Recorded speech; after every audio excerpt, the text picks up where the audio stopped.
నమస్కారం. మరి రాజోల్ నియోజకవర్గ జనసేన పార్టీ సమన్వయకర్తగా ఈరోజు నేను రాజోల్ నియోజకవర్గ ప్రజలందరితో కూడా నేను పాల్పంచుకోవడం కోసం మరి ఈ వీడియో చేయడం జరిగింది. మరి ఈరోజు ఉదయం మరి మా పార్టీ అధ్యక్షులైనటువంటి జనసేన పార్టీ అధ్యక్షులైనటువంటి శ్రీ పవన్ కళ్యాణ్ గారు, అలాగే తెలుగుదేశం పార్టీ అధ్యక్షులైనటువంటి చంద్రబాబు నాయుడు గారు ఇరువురు తీసుకున్న నిర్ణయాన్ని ఈరోజు రిపబ్లిక్ డే సందర్భంగా మరి పవన్ కళ్యాణ్ గారు ప్రకటించడం జరిగింది.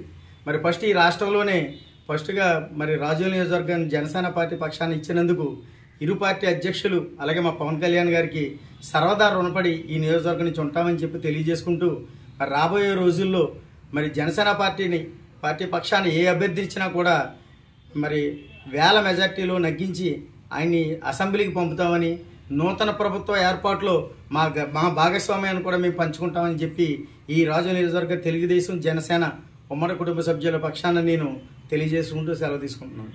నమస్కారం. నా పేరు గడ్డం మహాలక్ష్మి ప్రసాద్, రాజోల్ నియోజకవర్గం జనసేన పార్టీ రాష్ట్ర కార్యదర్శి.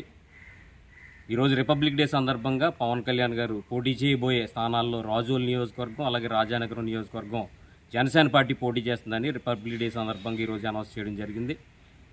రాజోల్ నియోజకవర్గంలో వరాహయాత్ర సందర్భంగా మరి ఆ రోజు మాట్లాడినటువంటి మాటలు ఈ సందర్భంగా గుర్తు చేస్తా ఉన్నాను.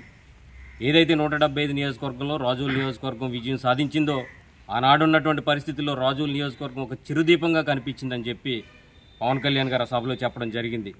ఈరోజు రాజోల్ నియోజకవర్గంలో ప్రతి జన సైనికుడు కూడా ఆయన ప్రకటించినటువంటి జనసేన స్థానాన్ని అఖండమైనటువంటి విజయం అందించడానికి పవన్ కళ్యాణ్ గారికి ప్రతి జన సైనికుడు కూడా సిద్ధంగా ఉన్నారు.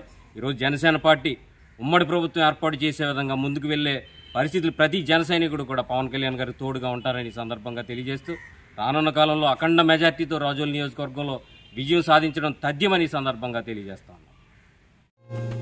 ఈ వీడియో కనుక మీకు నచ్చినట్లయితే లైక్ చేయండి, షేర్ చేయండి, సబ్స్క్రైబ్ కండి. చూస్తూనే ఉండండి వన్ వే న్యూస్.